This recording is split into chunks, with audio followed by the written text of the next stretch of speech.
नमस्कार दोस्तों, यूपीटीईटी हिंदी के इस चैनल में मैं शुभम आपका स्वागत करता हूं। तो दोस्तों, जैसा कि हमने पहले लेक्चर में डिस्कस किया था कि हम अपनी टीईटी की परीक्षा की तैयारी विगत वर्षों के प्रश्नों के साथ करते हुए चलेंगे। तो उसी क्रम में हम यहाँ पर उपस्थित हैं। चलिए शुरू करते हैं। तो सबसे पहले एक छोटा सा इंट्रोडक्शन। मेरा नाम शुभम है और मैंने गेट की परीक्षा को 2 बारी क्वालिफाई किया है। उसके अतिरिक्त आरआरबी एनटीपीसी से लेकर के आरआरबी पीओ तक की प्रारंभिक परीक्षाओं को मैं क्वालिफाई कर चुका हूं। साथ ही टीईटी को 3 बार और सुपर टीईटी को भी क्वालिफाई करके अभी मैं आपके सामने यहां उपस्थित हूं आपको पढ़ाने के लिए।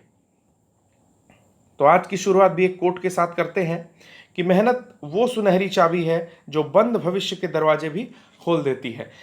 हाँ दोस्तों, यदि आप मेहनत करने से पीछे नहीं हटते हैं तो आप बिल्कुल मत समझिए कि आपका भविष्य अंधकारमय है। अगर आप मेहनत करते हैं तो बिल्कुल आपको वो चीजें मिलेंगी जो जिसकी आप इच्छा रखते हैं, जिसकी आप अभिलाषा रखते हैं। चलिए आगे बढ़ते हैं। विगत वर्षों में शिक्षक पात्रता परीक्षा में पूछे गए पर्यावरण अध्ययन के प्रश्न, जैसा कि हमने अभी बात की है, तो ये जो पेपर हम लोग डिस्कस करने जा रहे हैं ये वर्ष 2011 में अर्थात जो पहली टीईटी की परीक्षा हुई थी उसके प्रश्नों का संकलन है। लवण जो जल को अवशोषित करता है कहलाता है हाइग्रोस्कोपिक, हाइड्रोफिलिक, हाइड्रोफोबिक या एनहाइड्रस। तो चलिए समझते हैं। हाइड्रोस्कोपिक वे लवण होते हैं जो जल को अवशोषित करते हैं, अर्थात वे लवण जो जल को अवशोषित कर रहे हैं उन्हें हाइग्रोस्कोपिक कहा जाता है। हिंदी में हाइग्रोस्कोपिक को आर्द्रता ग्राही कहते हैं। आर्द्रता ग्राही, ठीक, जैसा कि नाम से स्पष्ट हो रहा है। परंतु परीक्षा में जब यह प्रश्न पूछा गया तो इसको इंग्लिश में ही अर्थात हाइग्रोस्कोपिक ही लिखा हुआ था, इसलिए छात्रों को कुछ असुविधा हुई। आर्द्रता ग्राही से स्पष्ट है कि यदि वातावरण में नमी है, यदि वातावरण में नमी है तो यदि वातावरण में नमी है तो ये लवण उस नमी को अवशोषित कर लेंगे। इसके उदाहरण है ZnCl2 NaCl, ठीक है। तो इसको आप लिखते चलिएगा, एक छोटा शॉर्ट नोट्स बनाते हुए चलिए साथ में, ठीक है। इसके साथ ही मैं आपको एक और सॉल्ट अर्थात लवण का उदाहरण देता हूं जिसका नाम है प्रस्वेद।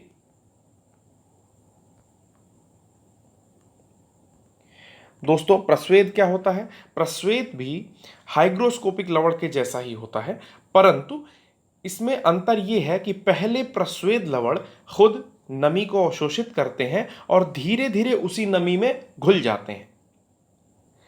पहले नमी को अवशोषित करेंगे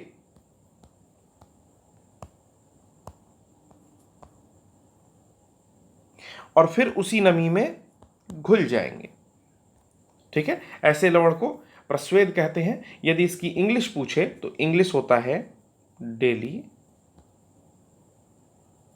क्वेंसेस, DELIQUSCENCE।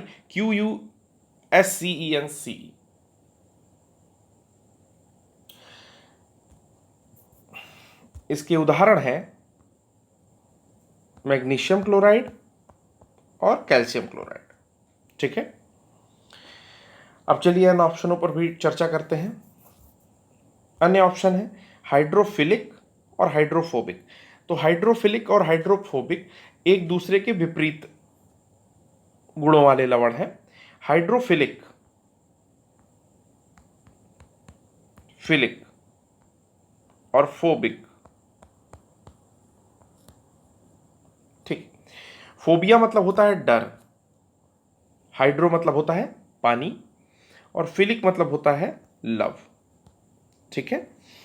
तो ऐसे लवण जिनको पानी से प्यार है, अर्थात ऐसे लवण जो कि पानी में डालने पर आसानी से घुल जाते हैं, कोई भी समस्या उत्पन्न नहीं करते हैं, उन्हें हाइड्रोफिलिक कहते हैं। और ऐसे लवण जिनको पानी से डर लगता है, अर्थात जब उन्हें पानी में घोला जाएगा तो वे आसानी से नहीं घुलते हैं, इन्हें हाइड्रोफोबिक कहते हैं। तो आशा करता हूं दोस्तों इतना आपको समझ में आया होगा। एक ऑप्शन और है एनहाइड्रस। एनहाइड्रस क्या होता है? वो अवस्था जिसमें किसी भी लवण के जल अणु समाप्त हो जाए, अर्थात सपोज करिए धावन सोडा जिसका फॉर्मूला Na2CO3.10H2 है। यदि इस धावन सोडा में से 10H2O को अलग कर दिया जाए तो यह स्थिति होती है एनहाइड्रस की, अर्थात तब धावन सोडा को एनहाइड्रस धावन सोडा या एनहाइड्रस वॉशिंग सोडा कहा जाएगा। ठीक है, चलिए दोस्तों, तो इस प्रश्न का उत्तर है हाइग्रोस्कोपिक। अगला, समुद्री कछुओं को जीवित जीवाश्म कहा जाता है। तो एक प्रश्न यहां से भी आने वाले वर्षों में बन सकता है, हो सकता है इसी साल बन जाए, क्योंकि 150 मिलियन से अधिक समय से पृथ्वी में उपस्थित हैं। तो समुद्री कछुए जो कि पृथ्वी पर 150 मिलियन से अधिक समय में उपस्थित हैं। भारतीय उपमहाद्वीप के जल भागों में पाए जाने वाले 5 प्रजातियों में कछुओं में सबसे अधिक संख्या किसकी है? तो आपको मैं बता देना चाहता हूं ओलिव रिडले टर्टल, जिसके बारे में आप आए दिन समाचार पत्रों में पढ़ते होंगे या टीवी में भी कभी कभार कुछ अच्छे न्यूज़ चैनल दिखाते हैं। Olive Ridley turtle basically Bharat में, यदि ये भारत है तो इस कोस्ट पर, जो कि उड़ीसा का तट है, ये उड़ीसा के कोस्ट पर या उड़ीसा के तटीय भागों में पाए जाते हैं।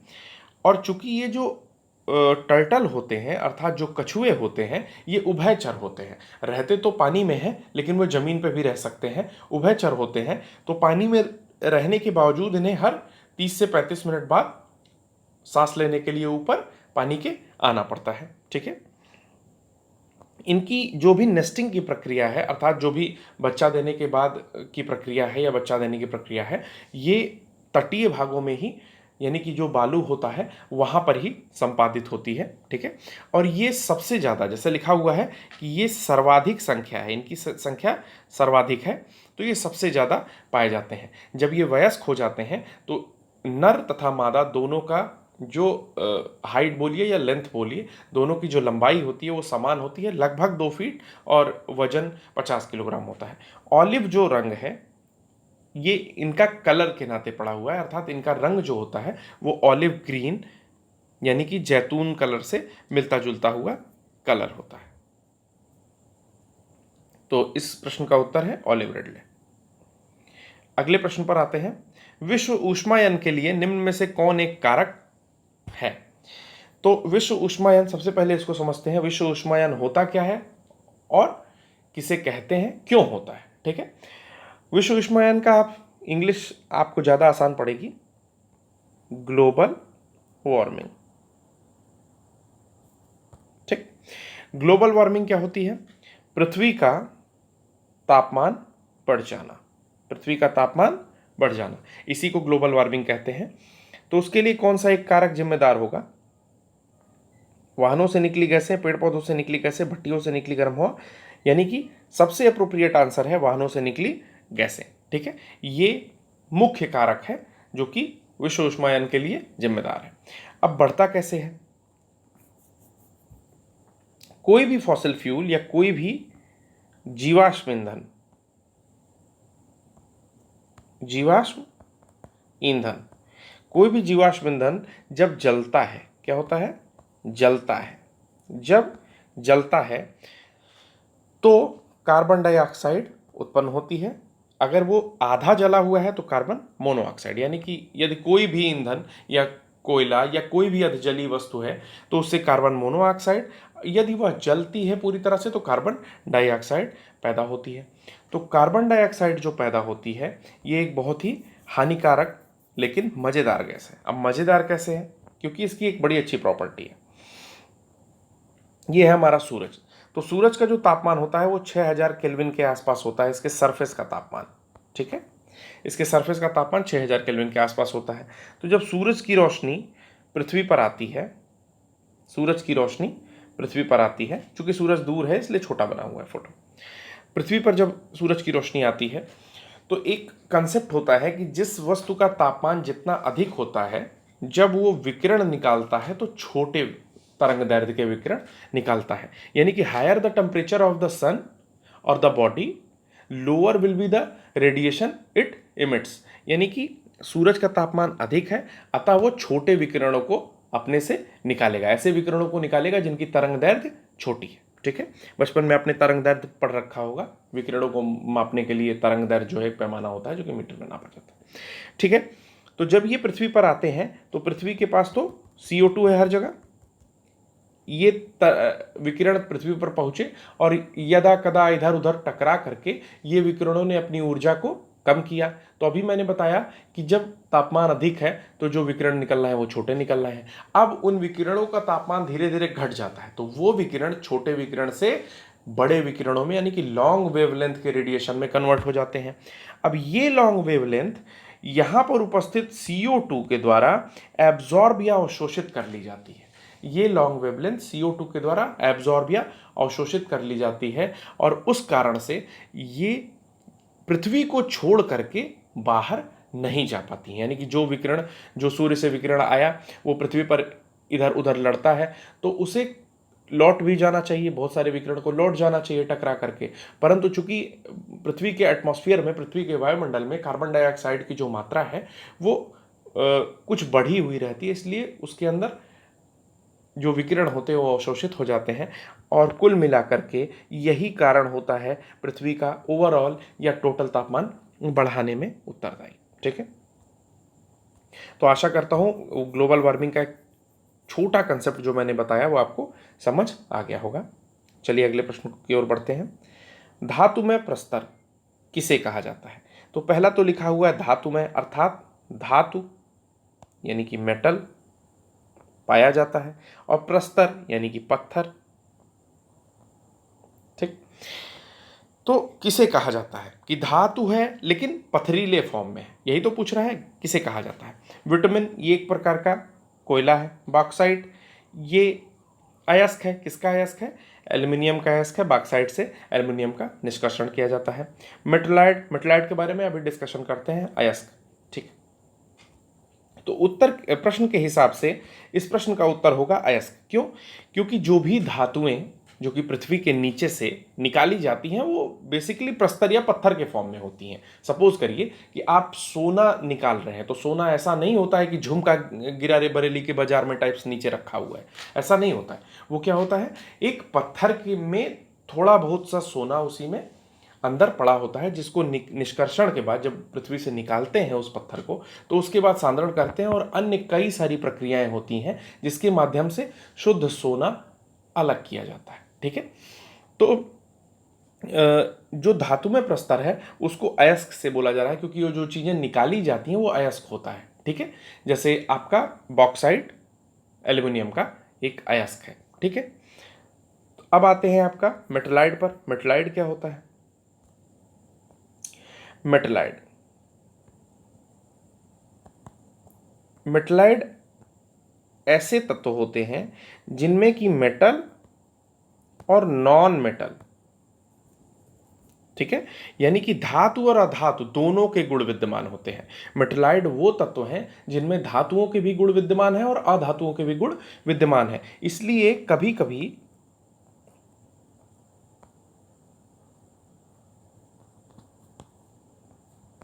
इन्हें अर्धधातु भी कहा जाता है। ठीक है, तो कुछ मेटलाइड्स का नाम मैं आपको बता दे रहा हूं, जैसे बोरान एक मेटलाइड है। ठीक है, एंटीमनी एक मेटलाइड है, जर्मेनियम एक मेटलाइड है, एस्टाटिन एक मेटलाइड है, सिलिकॉन एक मेटलाइड है। ठीक है, इसके अलावा टेलुरियम भी एक मेटलाइड है। तो ये कुछ मेटलाइड के उदाहरण हैं। एक बात और है कि आपने इनमें से कुछ मेटलाइड्स को कहीं ना कहीं सुन रखा है, जैसे जर्मेनियम, सिलिकॉन, इन मेटलाइड्स को आपने सुन रखा है, तो शायद आपको इसके प्रयोग के बारे में भी पता होगा। ठीक है, और नहीं पता होगा तो हम लोग आगामी कक्षाओं में डिस्कस कर लेंगे। अभी हम लोग प्रश्न पत्र डिस्कस कर रहे हैं तो बहुत डेप्थ में नहीं जाएंगे। अगला प्रश्न, पेड़ पौधे प्रदूषण को घटाते हैं। हाँ भाई, सही बात है, क्योंकि वे अवशोषण करते हैं sulphur dioxide, carbon dioxide, carbon monoxide, nitrogen. तो कार्बन डाइऑक्साइड का अवशोषण करते हैं। अब इस पर एक छोटी सी चर्चा है जो कि प्रकाश संश्लेषण से संबंधित है। किससे संबंधित है? प्रकाश संश्लेषण से संबंधित है। प्रकाश संश्लेषण से संबंधित है। ठीक है, तो प्रकाश संश्लेषण क्या होता है? मान लीजिए कि ये आपका पेड़ है, ठीक है। इस पेड़ के पास क्या क्या चीज़ें अवेलेबल हैं मैं भी आपको समझाता हूँ, ठीक है। कार्बन डाइऑक्साइड कैसे यूज़ किया जाता है। इस पेड़ के पास क्या क्या चीज़ें अवेलेबल है, तो हमारे द्वारा छोड़ा गया CO2 अवेलेबल है, नीचे भूमिगत जल अवेलेबल है, और सूर्य के द्वारा दिया गया प्रकाश अवेलेबल है, ठीक है। प्रकाश प्रकाश अवेलेबल है। इन तीनों चीज से पौधे अपने काम की वस्तु बनाते हैं और बाकी हमारे काम की वस्तु बनाते हैं। अर्थात प्रश्न पूछा जाता है कि पौधे प्रकाश संश्लेषण कैसे करते हैं या अपना भोजन कैसे बनाते हैं। तो सिंपल सी बात है, CO2 H2O और प्रकाश की उपस्थिति में एक महत्वपूर्ण चीज भूल गया, क्लोरोफिल तो आप भूल ही गए, ठीक है। CO2 H2O क्लोरोफिल तथा प्रकाश की उपस्थिति में पौधे क्या बनाते हैं?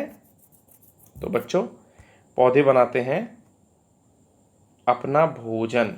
क्या बनाते हैं? भोजन। और भोजन क्या होता है? भोजन होता है ग्लूकोज। ग्लूकोज भोजन क्या होता है? ग्लूकोज। उसके साथ एक बाई प्रोडक्ट बनाते हैं जिसका नाम है जिंदा रहने की दवा, अर्थात ऑक्सीजन। तो आपको समझ में आया कि पौधे वो हानिकारक गैस जो कि ग्लोबल वार्मिंग के लिए रिस्पॉन्सिबल है या हमारे पास से छूटती है, उसका भी प्रयोग करके हमें जीवनदायी ऑक्सीजन प्रदान करते हैं, ठीक है। आशा करता हूं आपको समझ में आ रहा होगा। अगले प्रश्न पर आते हैं।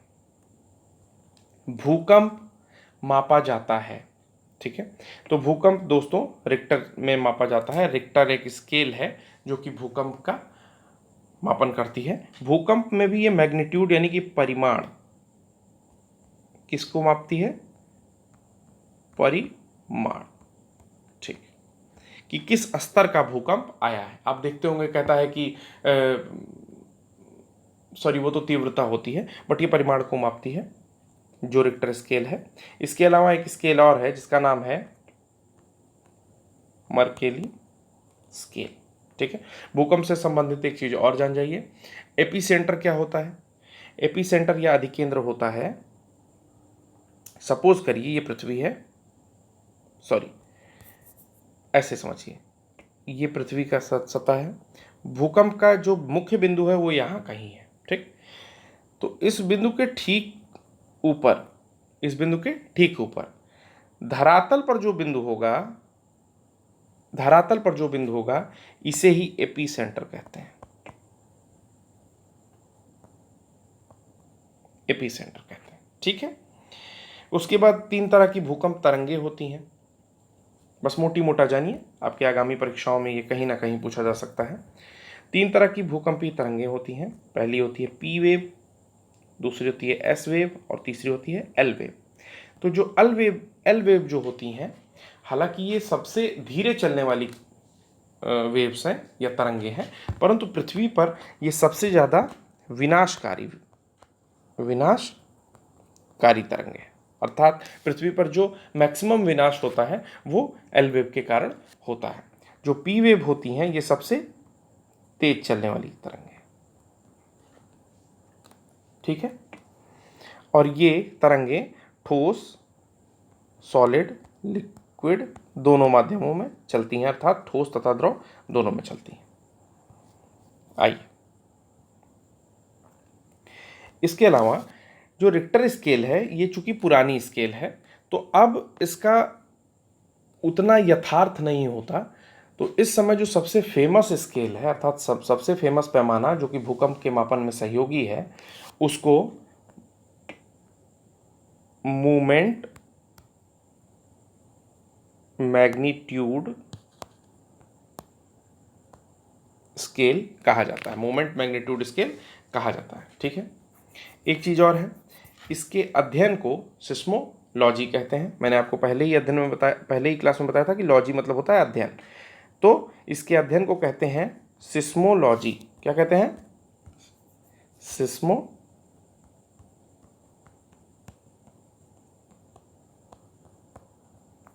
ठीक, सिस्मोलॉजी। और अगर ग्राफीय निरूपण करेंगे तो सिस्मोग्राफी। ठीक है, चलिए अगले प्रश्न की ओर चलते हैं। महासागरों में जल वृद्धि के स्तर का कारण है, यानी कि महासागरों में जो जल में वृद्धि हो रही है उसका मुख्य कारण क्या है? तो ध्रुवीय प्रदेशों में बर्फ का पिघलना ही सबसे बड़ा और मुख्य कारण है। ठीक है, आपको भी पता है कि ये पृथ्वी है और पृथ्वी पर दो ध्रुव है। ठीक है, उत्तरी ध्रुव और दक्षिणी ध्रुव। तो जब भी ग्लोबल वार्मिंग के कारण अर्थात वैश्विक तापन के कारण पृथ्वी का टेम्परेचर बढ़ता है तो ग्लेशियर्स पिघलते हैं, ग्लेशियर्स पिघलते हैं और पिघल करके सीधे वो कहाँ जाएंगे? महासागरों में। तो महासागर के जल में वृद्धि होती है। ठीक है, इस पर ज़्यादा डिस्कशन नहीं करना है, चलिए आगे बढ़ते हैं। वातावरण में अत्यंत हानिकारक सल्फर मिश्रित गैस है। तो दोस्तों इसका उत्तर है SO2। पहले बता देता हूं, हानिकारक सल्फर मिश्रित गैस, सबसे हानिकारक गैस होता है SO2, या कभी कभी इसको आप लोगों ने किताबों में SOX लिखा हुआ देखा होगा, क्योंकि इसमें SO3 तथा अन्य गैसें भी इन्वॉल्व होती हैं, इसलिए SOX लिख जाता है। ठीक है, होता क्या है कि जो सल्फर डाइऑक्साइड है या जो सल्फर है वो ऑक्सीजन के साथ तेजी से क्रिया करती है और सल्फर डाइऑक्साइड या सल्फर के अन्य ऑक्साइड्स फॉर्म करती है। वोल्केनिक इरप्शन से, यानी कि ज्वालामुखी उद्गार के तहत सल्फर डाइऑक्साइड पैदा होती है। ठीक है, ये जो सल्फर डाइऑक्साइड पैदा होती है ये नेचुरल होती है, अर्थात प्राकृतिक सल्फर डाइऑक्साइड आपकी ज्वालामुखी उद्गार से निकलती है। उसके अलावा सल्फर डाइऑक्साइड आपकी किसी भी फॉसिल फ्यूल, यानी कि जीवाश्म ईंधन, किसी भी फॉसिल फ्यूल या जीवाश्म ईंधन के जलने से पैदा होती है। ठीक है, तो चलिए दोस्तों आगे चलते हैं। वायु प्रदूषण को कम किया जाता है या किया जा सकता है मछलियों द्वारा। भाई मछली क्या करेगी? जंतुओं द्वारा, वृक्षों द्वारा। तो हाँ, वृक्षों द्वारा। जितना ज़्यादा आप वृक्ष लगाएंगे वायु प्रदूषण उतना कम होगा। वायु प्रदूषण को एक इंडिकेटर है, कभी कभी पूछता है कि ऐसा कौन सा इंडिकेटर है जो वायु प्रदूषण को इंगित करता है। ठीक है, तो वो है लाइकेन। क्या है? लाइकेन। यदि आपने नाम नहीं सुना है तो आज सुन लीजिए, लाइकेन। लाइकेन मुख्यतः सहजीवी होते हैं। ठीक है, ये एक्चुअली दूसरे के घर पर भोजन बनाने का काम करते हैं, लाइकेन। ठीक है, आइए, विश्व पर्यावरण दिवस कब मनाया जाता है? तो आपको दोस्तों पता होगा कि विश्व पर्यावरण दिवस 5 जून को मनाया जाता है। इसके अतिरिक्त जून में ही एक और दिवस मनाया जाता है जो कि बहुत महत्वपूर्ण है, 21 जून। क्या मनाया जाता है? योग दिवस। 21 जून को क्या मनाया जाता है? योग दिवस। इस बार कौन सा संस्करण था योग दिवस का? तो 7वां संस्करण या 7वां संस्करण था। ठीक है, 7वां संस्करण था योग दिवस का, जिसकी थीम थी योग के साथ रहें, घर पर रहें। ठीक है, उसके अलावा एक दिवस और मनाया जाता है जो कि उतना महत्वपूर्ण तो नहीं है, परंतु आप जान सकते हैं। 1 जून को मनाया जाता है विश्व दुग्ध दिवस। ठीक, चलिए आगे चलते हैं। अभी अभी कौन सा दिवस बीता है, क्या आप बता सकते हैं? अभी अभी 14 सितंबर को कौन सा दिवस बीता है? इसका जवाब आप कमेंट बॉक्स में दीजिए। इसके अलावा 16 सितंबर को भी एक बहुत महत्वपूर्ण दिवस है जिसका थीम मैं बता देता हूं, मॉन्ट्रियल प्रोटोकॉल, हमें हमारे भोजन व टीके को ठंडा रखना। आप बताइएगा 14 सितंबर और 21 सितंबर को क्या बीता हुआ है। चलिए अगले प्रश्न पर चलते हैं। सूर्य के हानिकारक किरणों से पृथ्वी को कौन सा स्तर सुरक्षित रखता है? तो ये बहुत ही महत्वपूर्ण प्रश्न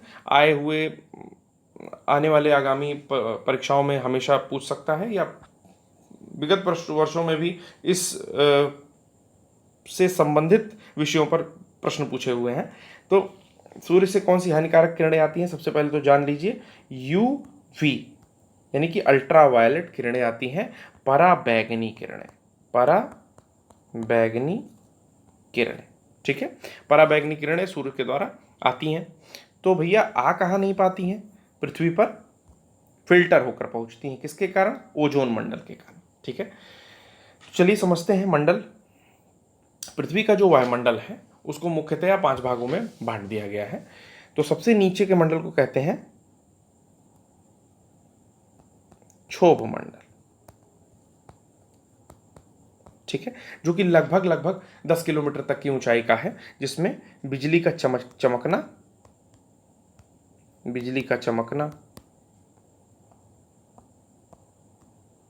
ठीक है, बादल,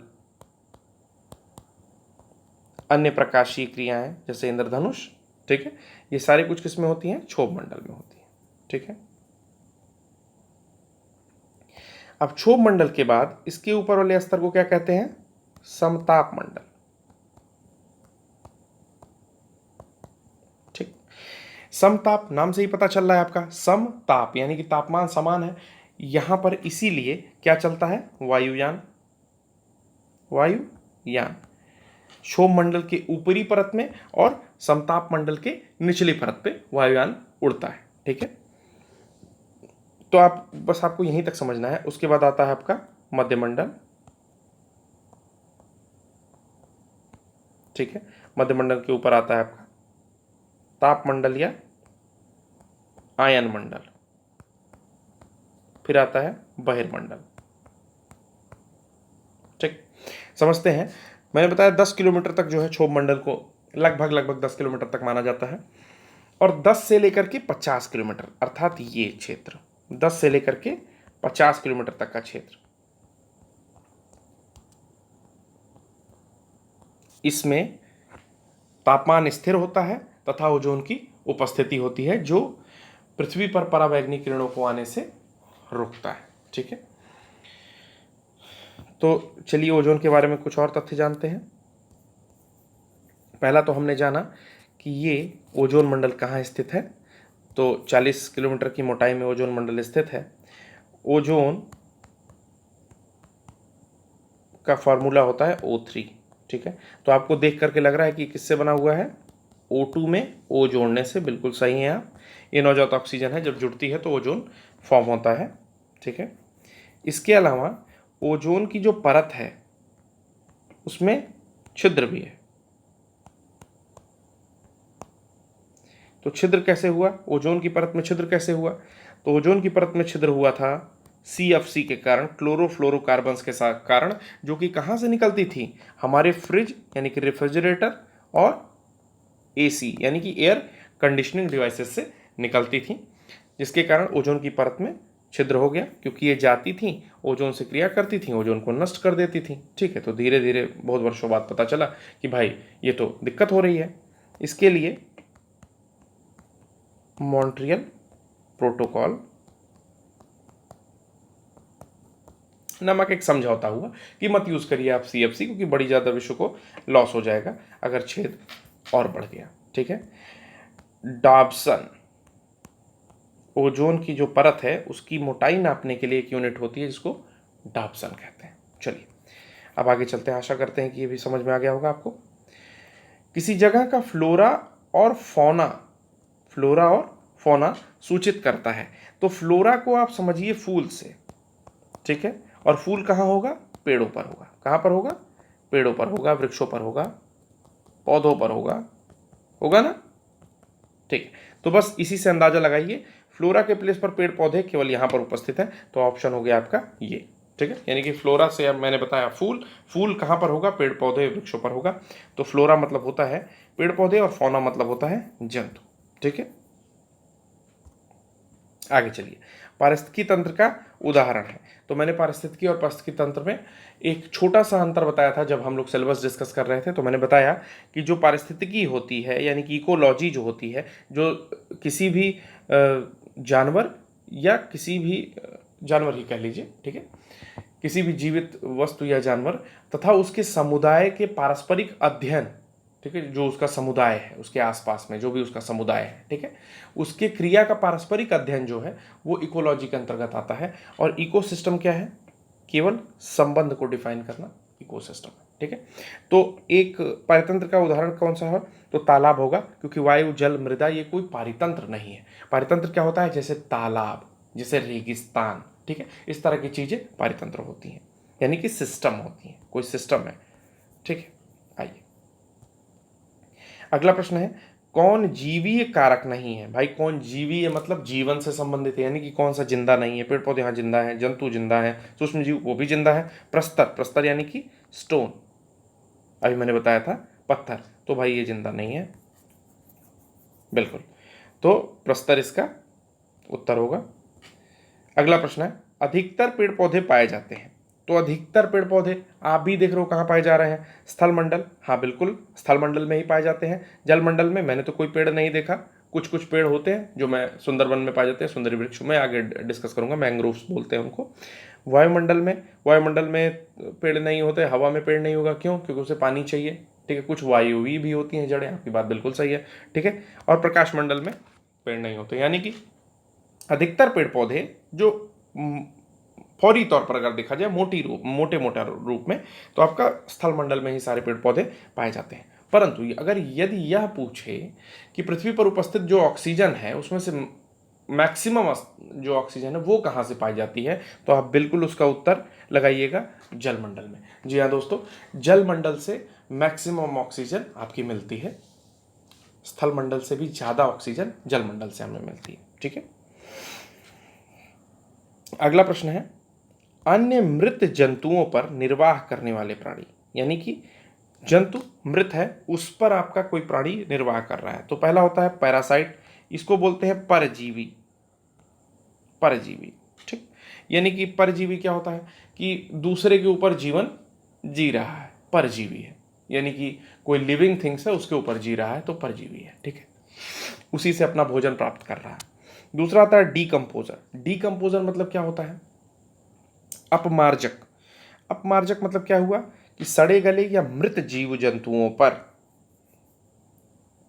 ऐसे प्राणी जो सड़े गले या मृत जीव जंतुओं पर रहकर अपना खाना पीना करते हैं उनको हम लोग डीकंपोजर कहते हैं। तीसरा स्कैवेंजर। स्कैवेंजर मतलब होता है सफाई कर्मी। ऐसा कोई भी जीव, ऐसा कोई भी प्राणी जो कि सफाई करने का काम कर रहा है, जैसे चील या बाज होता था पहले, अब तो शायद एक्सटेंट हो गया है बाज, तो इसे जो है स्कैवेंजर कहा जाता था। ओमनीवोर, ओमनीवोर मतलब होता है सर्वाहारी, ठीक है। आइए अगले प्रश्न पर चलते हैं। सीएनजी का संक्षिप्त रूप है, सीएनजी संक्षिप्त रूप है, तो CNG, CNG compressed natural gas, ये फुल फॉर्म है कंप्रेस्ड नेचुरल गैस का, सीएनजी। इस समय सीएनजी आपको भी पता है कि 65 रुपये लीटर चल रहा है, पता नहीं लीटर में, मुझे एग्जैक्टली याद नहीं है लीटर में कैसे भराएगा, ठीक है, जो भी है 65 रुपये में चल रहा है ये। और ग्रीन ऑटो, ठीक है, जो ग्रीन ऑटो होती है वो सीएनजी से ही चलती है, येलो ऑटो हम लोग के डीजल या पेट्रोल से चलती थी। आते हैं विश्व उष्मायन का कारण है। कौन विश्व उष्मायन का कारण है, जल प्रदूषण नहीं, इससे उष्मा नहीं बढ़ेगी। मृदा प्रदूषण नहीं। वायु प्रदूषण बिल्कुल, वायु प्रदूषण एक इनडायरेक्टली वायु में प्रदूषण हो रहा है, ठीक है, यानी कि CO2 की मात्रा बढ़ रही है या अन्य गैसें उसमें मिल रही हैं, ठीक है। तो आपकी सीधी सी बात है, मैंने जो बताया कि सूर्य से जो किरणें आती हैं वो विकिरणों को बाहर नहीं जाने देंगी। एक ऐसा समझ लीजिए कि एक शील्ड की तरह से, एक सुरक्षा परत की तरह से काम करेंगी और विकिरण अंदर ही रह जाएंगे, ठीक है, इसलिए पृथ्वी का तापमान बढ़ रहा है। अगला, महासागर पृथ्वी पृष्ठ के अधिकांश जगह आवृत किया गया है, जो कि है लगभग, तो आपको पता है ये हमारी है प्यारी पृथ्वी, ठीक है, थोड़ी कम प्यारी लग रही होगी, रुकिए, यह है प्यारी पृथ्वी जिस पर 71% भाग में महासागर या जल है। वो जो भी वाटर बॉडीज हैं वो किसी भी फॉर्म में हो सकती हैं, या तो आपका आइसबर्ग के फॉर्म में है, ठीक है, यानी कि ठोस रूप में है, या तो फिर पानी के रूप में है, या तो स्वच्छ जल तो 1% से कम है, ठीक है। तो ये पानी 71% है, तो अगर इसको परसेंटेज में चेंज करेंगे तो लगभग लगभग इसको 75% मानिए, और 75/100, अगर टोटल 100 मान लीजिए तो ये आ गया 3/4, तो ऑप्शन ए, ठीक है।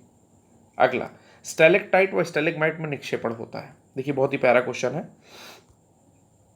बिल्कुल कंफ्यूज नहीं होना है, बस नाम कठिन है। स्टैलेक्टाइट और स्टैलेग्माइट में निक्षेपण होता है।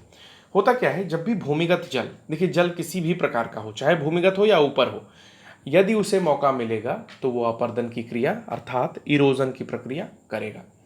तो जब भूमिगत जल के बारे में बात कर रहे हैं, जब भूमि में जल होता है यानी कि भूमिगत जल है और जल का स्तर बढ़ा या उसको कहीं फ्लो करने का यानी बहने का मौका मिलता है, तो वो कटाव करता है यानी कि अंदर से चीज़ों को काटता है। भूमि के अंदर अंदर वो परत दर परत ठोकर मार के काट रहा है। तो भूमि के अंदर आपको पता है कि बहुत सारे खनिज लवण और अन्य चीज़ें हैं, तो उसी में लाइम स्टोन भी होता है। क्या होता है? लाइम स्टोन, हिंदी में कहते हैं चूना पत्थर। अब जबकि जल आपका अपर्दन की क्रिया कर रहा है, तो वो चूना पत्थर जहां जहां पर है उसको भी मार मार के तोड़ रहा होगा। ठीक है, चूना पत्थर जो कि मिट्टी के साथ मिला हुआ है आपके भूमिगत स्तर पर। तो चूना पत्थर की एक विशेषता है कि जब जल इससे टकरा रहा है तो ये धीरे धीरे जल में घुल जाता है। अब देखिए यहीं से गेम स्टार्ट हो रहा है। चूना पत्थर क्या हुआ कि हमारे प्यारे H2O में घुल गया। चूना पत्थर CaCO3 ये घुल गया। घुलने के बाद कोई ऐसी जगह जहां पर अब जल का रिसाव हो रहा है, समझिए कि जल कहीं पर अपर्दन कर रहा था, इरोजन कर रहा था, उसके बाद कहीं से जल का रिसाव हो रहा है। सपोज करिए कि इसके ऊपर वो जल बह रहा है जिसमें चूना पत्थर भरा हुआ है। अब यहां से जल का रिसाव हो रहा है, यहां से जल का रिसाव हो रहा है, यहां से जल का रिसाव हो रहा है। ठीक, तो आपको पता है कि ये जो जल है इसमें चूना पत्थर घुला हुआ है, तो धीरे धीरे रिसाव के साथ जो चूना पत्थर होगा वो जम जाएगा। इस तरह से कुछ देखिए, इस तरह से वो जम जाएगा और नीचे जो गिरेगा तो एक एक बूंद भी उसकी ऐसे जमती चली जाएगी। जम गई। ठीक, तो अब इसी को कहते हैं स्टैलेक्टाइट। ये जो ऊपरी जमा हुआ भाग है और ये जो नीचे वाला जमा हुआ भाग है इसको कहते हैं स्टैलेग्माइट। ठीक है, तो आशा करता हूँ आपको ये भी समझ में आ गया होगा। इसमें कुछ नहीं है, बस चूना पत्थर जब जल के साथ मिल जाता है तो एक विशेष प्रकार का निक्षेप बनाता है, इसे स्टैलेक्टाइट और स्टैलेग्माइट कहते हैं। तो इसका उत्तर है कैल्शियम कार्बोनेट CaCO3 या चूना पत्थर। ठीक है, अगला आइए, वायु प्रदूषण का एक उदाहरण है। तो धुआं और कुहासा बिल्कुल है। वाहनों से निकली गैसें, हाँ है। जलती हुई लकड़ियाँ, चारकोल से निकली गैसें, ये भी है, सभी। तो ठीक है, वायु प्रदूषण का उदाहरण सभी है। एक टर्म आता है ग्रीन मफलर। आप देखते होंगे यदि ये आपकी रोड है, ये सड़कें हैं, हाईवे, ठीक है, 4 लेन 6 लेन जो आप बड़ा खुश होते हैं देख करके, इसके किनारे आप देखेंगे कि पेड़ लगाए जाते हैं।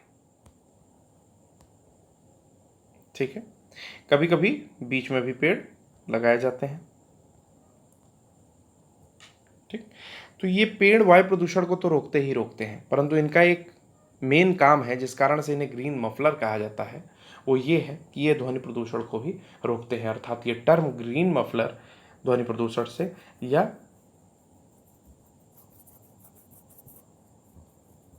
ध्वनि प्रदूषण से संबंधित है। ठीक है, नॉइस पोल्यूशन, NOISE पोल्यूशन। अगला आइए, भारत तथा दूसरे देशों में प्रदूषण को रोकने के लिए बनाए गए नियम किसका प्रयोग रोकता है? तो इसका उत्तर होगा प्लास्टिक के थैले। आसान प्रश्न है, इसमें ज़्यादा डिस्कशन नहीं है। हवा में उपस्थित ऑक्सीजन का प्रतिशत है लगभग, तो हवा में आपको पता है कि नाइट्रोजन 78%, मोटी मोटा फौरी तौर पर 21% ऑक्सीजन तथा 1% में अन्य गैसें जिसमें सबसे ज़्यादा होती है CO2, ये सबसे ज़्यादा है। ठीक है, किसमें? 1% में। अन्य गैसों में CO2 सबसे ज़्यादा प्रतिशत है। ठीक है,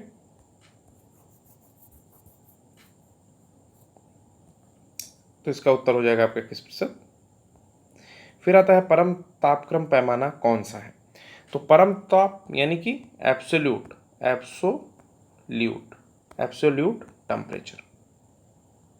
ठीक है, परम तापक्रम पैमाना कौन सा है? तो एब्सोल्यूट टेम्परेचर केल्विन में मेजर करते हैं। तो अगर ऑप्शन में है केल्विन तो परम तापक्रम पैमाना होगा केल्विन। आइए समझते हैं कि केल्विन टेम्परेचर और फ़ारेनहाइट टेम्परेचर या सेल्सियस टेम्परेचर में क्या संबंध है। तो यदि सेल्सियस के किसी टेम्परेचर को 5 से भाग दे दिया जाए और फ़ारेनहाइट में दिए गए टेम्परेचर में 32 घटा करके 9 से भाग दे दिया जाए तो ये दोनों तापमान बराबर आते हैं। ठीक है, यानी कि C/5 is equals to F-32/9। अब एक छोटा सा और बताना है आपको, एक छोटी सी बात और बतानी है कि परम तापक्रम होता कितना है। तो ये होता है 273.15 केल्विन। ठीक है, उसके साथ ही यदि सेंटीग्रेड को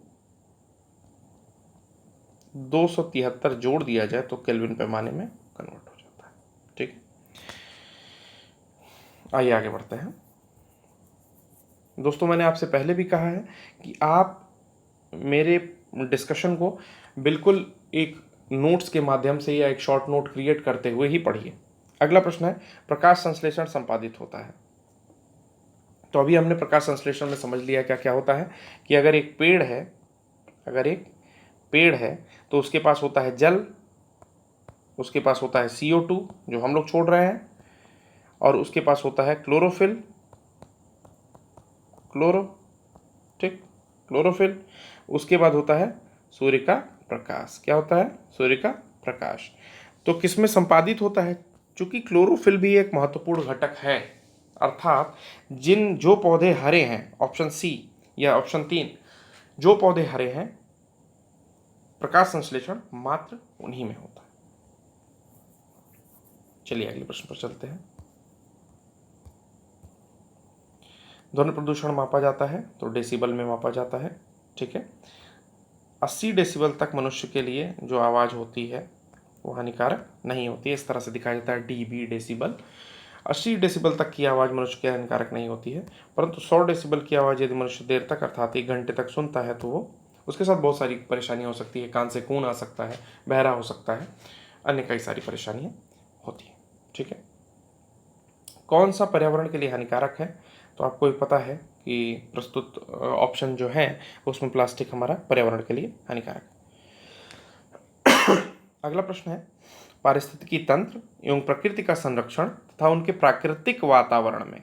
देखिए महत्वपूर्ण बिंदु है प्राकृतिक वातावरण। यहां पर एक पद लिख रहा है प्राकृतिक वातावरण।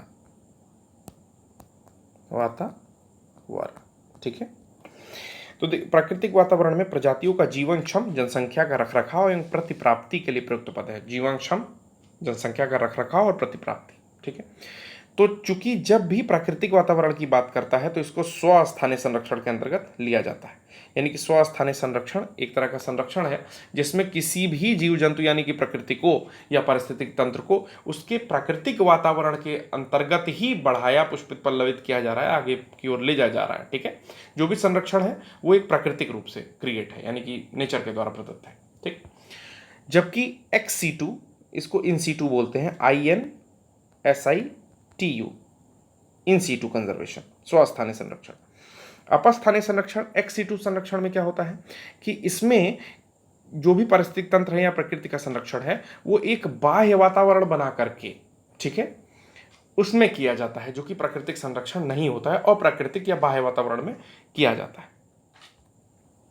ठीक है, बाह्य वातावरण मतलब मानव निर्मित एक बनाया जाए। ठीक है, तो चलिए आज के लिए बस इतना ही। नमस्कार, आशा करता हूं कि आपको हमारे प्रश्नों को समझने में कोई समस्या नहीं हुई होगी। और दोस्तों, आपको इससे संबंधित यदि कोई भी समस्या हुई हो तो आप बिल्कुल कमेंट बॉक्स में कमेंट करें, आपकी समस्या का निदान किया जाएगा। धन्यवाद।